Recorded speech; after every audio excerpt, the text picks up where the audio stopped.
So how's it going? So I got an iOptron CEM60, and since the unboxing videos are all the rage on YouTube now, that's what I'm going to do.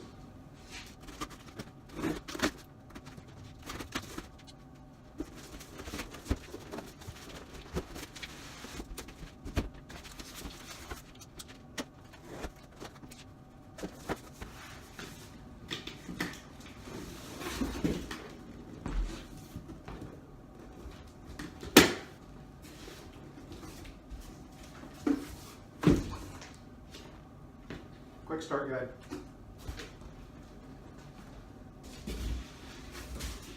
Okay, so as you can see, it came double boxed. I got this from OPT out in California. It was back ordered about 4 weeks or so before it shipped. Took maybe four days or so to the Midwest. And this is the first light that this has seen. It's got a pretty nice solid aluminum case. Comes with the quick start guide. Put that off to the side for now. Tilt that up. It's got a nice iOptron logo on it. Looks like rubber feet on the back side there, so when it's standing vertically, it's on rubber feet. These are metal right here.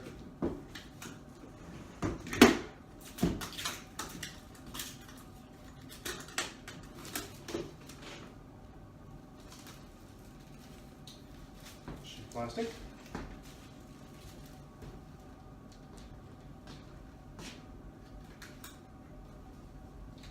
It's got that new mount smell. Yum. Please remove the RA safety lock before attempting to engage, disengage, adjust, slew the RA unit. These do have the magnetically loaded gear, so they are a little finicky to work with. They tell you many times to be very careful about engaging, disengaging, loading when they're engaged and things like that. Stop, read the instructions. I've read through the instructions a couple of times online before this came while I was waiting for it. I'm actually not going to set it up right now. I just wanted to kind of take a look at it. I'll pull this over so you can take a nice look inside the case. Okay, so to continue with the unboxing, here's what we've got. Obviously the first and biggest thing is this counterweight bar that looks pretty beefy, about 18 inches long, just over an inch thick, and just nice and solid. Put that off to the side. Got the hand controller, a little the film on it there, getting scratched. This is the periodic error curve measured by encoder. Looks like just over 4 arc seconds peak to peak, and it looks fairly smooth.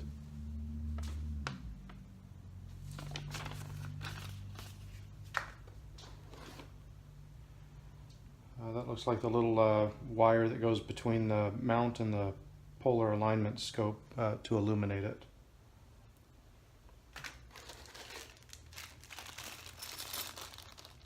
Got the mounting studs that are going to go to the tri-pier.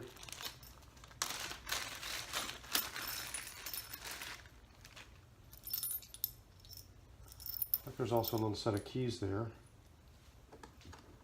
Yeah, I guess the case is a locking case. These go into the tri-pier, and then these are the mounting studs that go through the top of the mount into the tri-pier. And secure that.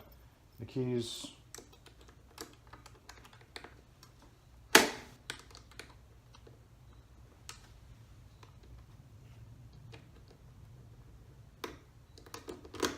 Go. I mean, it's not going to keep anybody out, but it looks like they're fairly substantial. I can't bend them, putting a good amount of force on them. 12-volt power cord. This looks like the RS-232 is serial for connecting to the mount. Actually, there's the port right there, the RS-232 port. Like the 110 to 12 volt power supply, so that'll be output of 12 volts at 2 amps.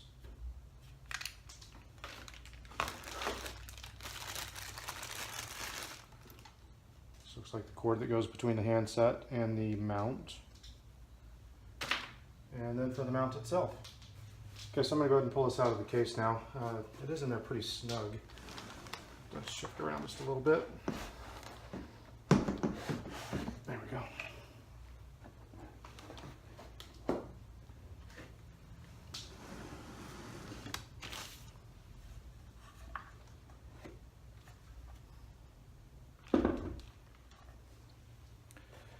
And there you have it. Looks like the declination is locked. The RA is locked by the, there's an RA locking lever in the back here. So here's the RA locking lever. You'd need to unscrew that. Looks like a pretty tight, there's not a lot of clearance there. If you have gloves on your hands, it might be, you might have to take the gloves off to remove that. It screws in. And then I'm holding on to this, but the gears are not locked. So this will swing freely and it'll swing down and hit if you're not careful. I'm going to put that back in and screw that down. Just on first look, bubble level right here, latitude adjustment scale. Looks like this is the wire to run between the motors. This around. A little compass here. The compass looks like it's actually off by about 90 degrees. So that would be pointing, it should be pointing due south right now, and it's almost east. So the compass, I mean, that's probably a 12-cent compass, but it is off. So don't plan to do any polar alignments based on that.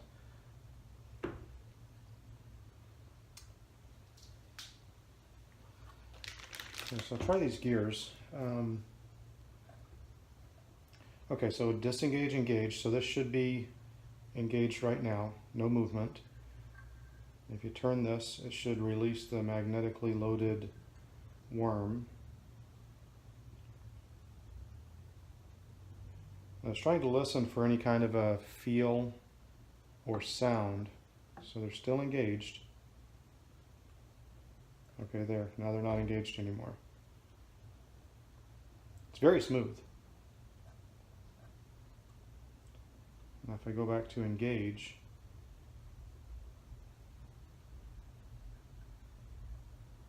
you're supposed to roll it all the way to where it touches, or where it gets snug, and then back off just a little bit. So that's locked.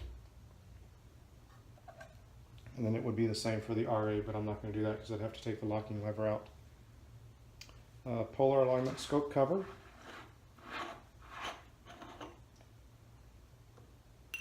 That's metal. That's kind of nice. Looks like there's a bubble level. That'd be for power that comes up here to the 12 volts on the top side. And this would be the USB that corresponds to the USB ports up top. And then this 6P, 6C connector, which is basically just a LAN size cable for any other kind of communications you might need to put through the mount or accessories that use that type of connector.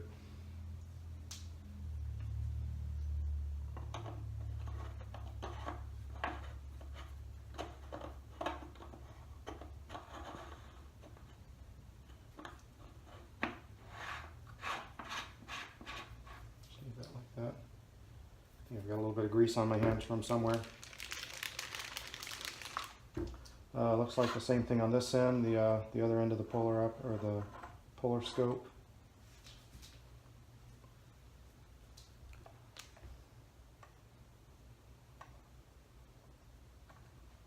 This is made of metal also.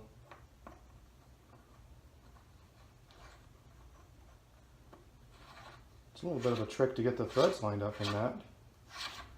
Seems like that could be just a plastic plug. It would be a whole lot easier.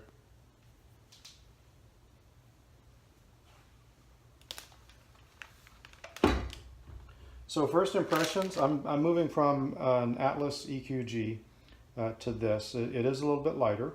It's a little more compact here.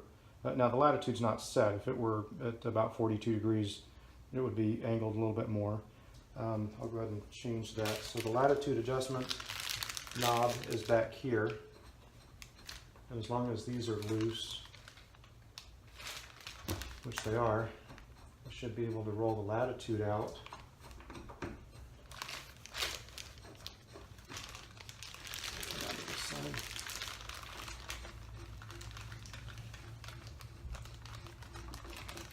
So here's the Latitude scale. It's about 15 degrees.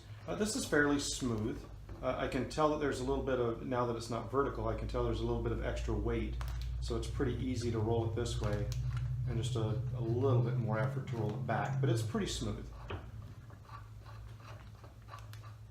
And I'm sure if these were snugged up just a little bit more, just to put a little bit of tension on it, you'll probably notice the difference too.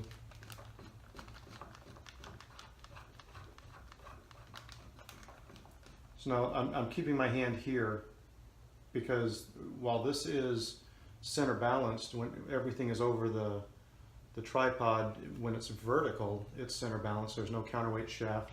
When all of this mass over here swings off to the side, it's going to become unbalanced. If I had the counterweight shaft on, it would balance this out. So that's about 42 degrees or so. And there's a little bit of shift, you know, the weight is shifted over to this side, but not too bad. I mean, it's not going to fall over. I'm just going to keep a hand on it just to make sure. So that's 42 degrees. Now, just wonder, with it set at my latitude,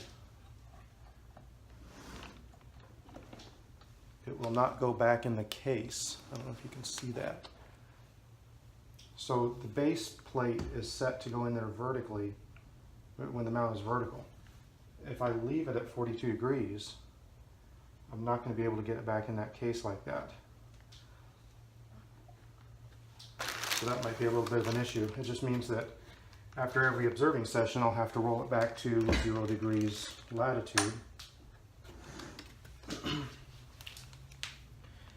Which is not the most convenient thing when it's freezing cold outside and you have gloves on and you just want to go home. Doesn't take very long, it's not a whole lot of effort. Just a little inconvenient.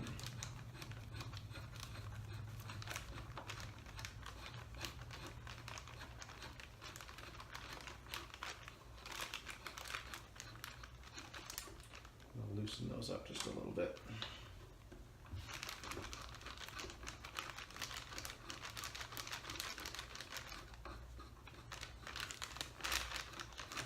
Roll it with my thumb down like that.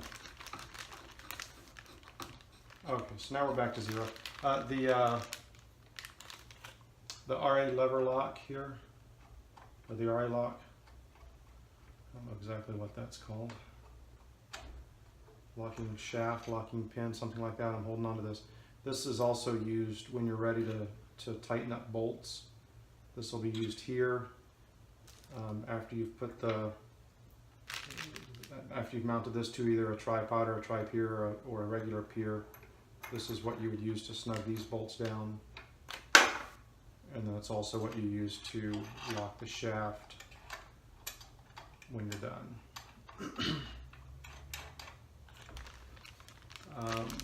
This looks like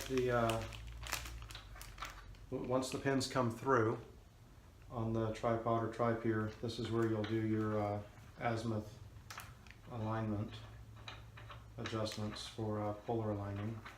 So it looks like you would just tighten one up and loosen the other to cause it to shift like that, and then vice versa, you tighten that up, and then they push against the pins that come through here. As far as the ports, guide port, I think this is the ST4 guide port, so if you're going directly from a guide camera to the mount, you'd go into that one. RS-232, that's going to be for controlling the mount directly from a laptop. So this would go into there. This would go into your USB to RS-232 converter into a laptop if you only have USB ports. If you do have a serial port, then you would just plug that directly into your laptop, and that would be great. This is also what you use to update the firmware for the RA declination and mount controller boards.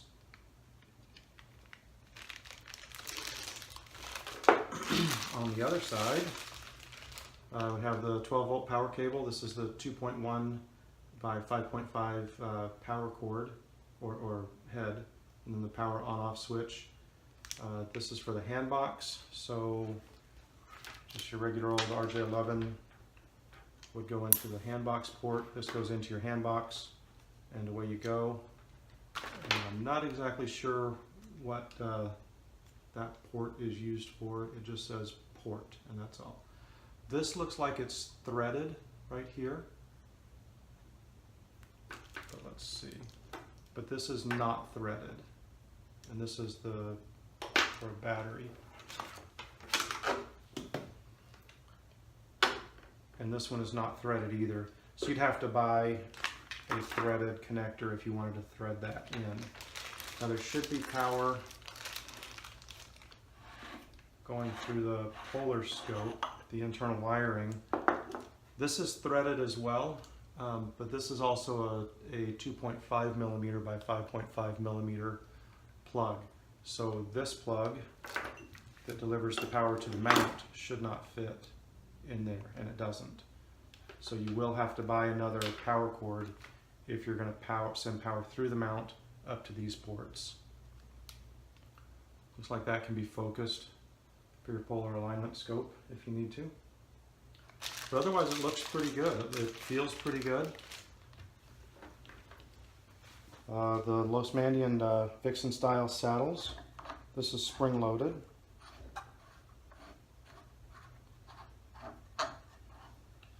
It's fairly smooth. I've got an ADM plate on my Atlas mount now, which is smoother, but this is not bad.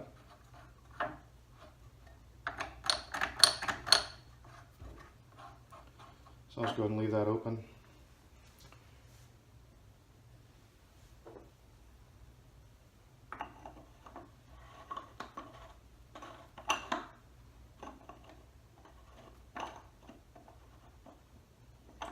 These threads aren't the easiest to get started.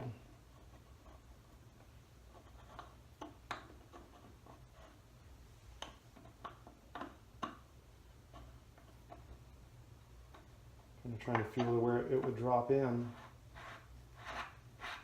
There we go. And it just doesn't seem like you need to do 3 full revolutions to get it seated all the way, so I think I'll just leave that there for now. That's for the declination. Counterweight shaft. Okay, I'm going to give you a close-up of the counterweight shaft here. This is the Latitude adjustment scale. The RA locking knob is right here. There are a couple of differences I've noticed. I've seen models where this is silver, the RA and deck locking knobs. In the manual, it does describe 2 different types of counterweight shaft.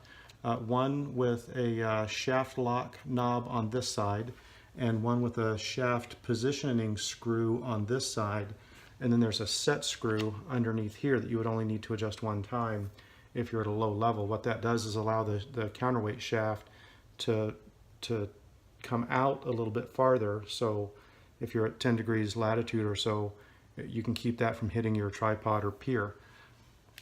It looks like I've got the newer style where there's not, where these are set screws. There's a set screw here, small set screw here for the positioning. There's a pretty big set screw here for the shaft lock. So this piece stays in, and then the counterweight shaft itself will just screw into that. And I think I like that better.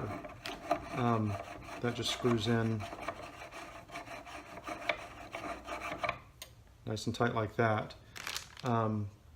Otherwise, what you would have to do is put the counterweight shaft up in, you'd have to back the screws out, put the counterweight shaft up in there, all the way I guess, to this point, and then the shaft lock screw would go through the counterweight shaft to keep it in there, and then the position screw would come up against the shaft on this side to kind of lock it down. And then, like I said, the set screw in the back would only need to be set one time if you're at a low altitude or low latitude. For me, it won't matter, so I'm just going to leave the one back here set. But I think I like this setup better.